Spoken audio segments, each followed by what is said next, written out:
Medical প্রবেশিকা পরীক্ষা নিটের ফলাফলে কারচুপির অভিযোগ উঠেছিল।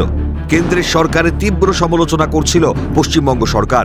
রাজ্যের শিক্ষামন্ত্রী ব্রাত্য বসু দাবি করেছিলেন মেডিকেল প্রবেশিকা পরীক্ষা ফের ফিরিয়ে দেওয়া হোক রাজ্যের হাতে। আরজি করে পড়ুয়া চিকিৎসককে ধর্ষণ খুনের ঘটনা যেন জানান দিয়ে গেল এ রাজ্যের স্বাস্থ্যের হাল আরও বেহাল। রাজ্যের একাধিক মেডিকেল কলেজ ও হাসপাতালে চলা অনিয়ম নিয়ে 1 বছর আগেই সতর্ক করেছিল সিএজি।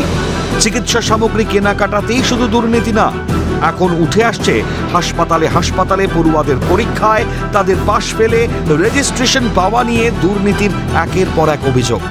অভিযোগ কি আর অভিযোগ থাকে যখন পড়ুয়া চিকিৎসকদের বিক্ষোভের মুখে খানিকটা হলেও সত্য স্বীকার করতে বাধ্য হন দায়িত্বপ্রাপ্তরা।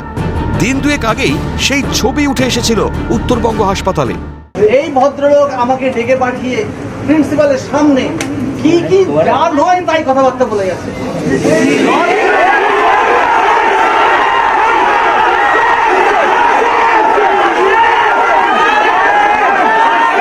আমি নাকি মানে ওনার কাছে খবর রয়েছে যে সুশান্ত রায় নাকি আসবেন না, অতএব ওরা সবাই, উনি যেহেতু প্রেসিডেন্ট, উনি যেহেতু এখানকার সব, অতএব ওরা সবাই মিলে বয়কট করবে প্রোগ্রাম। নির্দেশ ওইভাবে নয়, কিন্তু বারবার ফোন এলে তখন এক্সাম হলের মধ্যে তো আর ফোন ধরা যায় না। ফোনে কি বলা হলো? না সেরকম কিছু না যে স্যার আপনি কতক্ষণ থাকবেন বা বঙ্গের স্বাস্থ্যে দুর্নীতির মাথায় নাকি তথাকথিত উত্তরবঙ্গ লবি। নামে উত্তরবঙ্গ হলেও আদতে দুর্নীতি নাকি রাজ্য জুড়ে। হাসপাতালে হাসপাতালে স্বাস্থ্যের এই সিন্ডিকেট চক্রকে তুষ্ট রেখেই নাকি চলতে হয় অধ্যাপক চিকিৎসকদের, পড়ুয়া চিকিৎসকদের। আছে পরীক্ষার হলে দুর্নীতি, পরীক্ষার খাতায় দুর্নীতি, টাকা দিলে নম্বর বাড়ানো, না দিলে কমানোর দুর্নীতির অভিযোগ। তারা কাদের হাতে ছেড়ে দেবেন অসুস্থ রোগীদের চিকিৎসার ভার? তারা নিজেরা অসুস্থ হলে কাদের দিয়ে করাবেন চিকিৎসা? এখন মুখ খুলছেন আতঙ্কে থাকা চিকিৎসকরা। আমরা চাই না অসুস্থ ডাক্তার তৈরি হোক, এবং আমরা চাই এটা সমূলে উৎপাদন হোক। কারণ একদিন তো আমি অসুস্থ হব, তাহলে আমার ট্রিটমেন্টটা, আমার যখন আজ 20 বছর পরে আমার ট্রিটমেন্টটা কে করবে? কার হাতে আমার নিজের শরীরটা দেবো? আমরা সাধারণ মানুষ না, আমরা নিজেরাও কনসার্ন ফিল করছি, কারণ আমাদের রুগীরাও তো আমাদের যথেষ্ট আপনজন, কারণ আমাকেও তো পেশেন্টকে পাঠাতে হয়। আমরা এক একজন এক একটা ফিল্ডে কাজ করি, আমাকেও তো রুগীকে আরেকজন ডাক্তারের হাতে দিতে হয় কখনো না কখনো।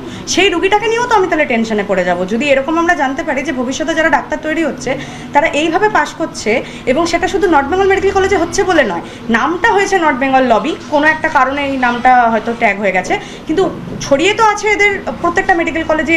আমার আপনার ভবিষ্যৎ কি বলুন? ডাক্তারদের হাতে প্রাণটাকে সঁপে দিয়ে আমরা চিকিৎসা করতে যাই, সেখানে যদি টাকা দিয়ে কেউ ভর্তি হয়, টাকা দিয়ে কেউ নম্বর পায়, টাকা দিয়ে কেউ পাস করে, তাহলে আমার আপনার ভবিষ্যৎ কি? আমরা সবাই তো খোকাবাবুদের মতন ভাগ্য নিয়ে জন্মায়নি যে দাঁত দেখাতে দুবাই যাব, কান দেখাতে আমেরিকা যাব, চোখ দেখাতে সিঙ্গাপুর যাব। আমাদেরকে তো এখানেই দেখাতে হয়। অমানবিক, নারকীয়, পৈশাচিক নির্যাতনের শিকার হয়ে কাদম্বিনীর খুন কি সামনে এনে দিল বছরের পর বছর বঙ্গের স্বাস্থ্যে চলা এই নৈরাজ্যের ছবিটাকে? চিকিৎসক সমাজ সব জানতেন। প্রমাণ প্রায় 1.5 বছর আগে সন্দীপ ঘোষের বাহিনীর বিরুদ্ধে আরজি করে দাঁড়িয়েই তৎকালীন ডেপুটি সুপার আক্তার আলীর মুখ খোলা। কিচ্ছু করেনি সরকার। শাসকের রোষে প্রায় মাস 2 কার্যত চাকরিহারা ছিলেন আক্তার আলী।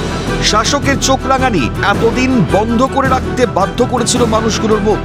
কাদম্বিনী কাণ্ডে যেন নগ্ন হয়ে প্রকাশ্যে চলে এসেছে এ রাজ্যের স্বাস্থ্যের, পুলিশের অমানবিক, নৃশংস, নির্লজ্জ চেহারাটা। কাদম্বিনীর জন্য বিচার চেয়ে পথে নামা আমজনতার রোষ কি সমূলে উপড়াতে পারবে বঙ্গের স্বাস্থ্যের দুর্নীতির অসুখের গভীরে থাকা শিকড়টাকে? জবাব দেবে ভবিষ্যৎ। ক্যালকাটা নিউজ।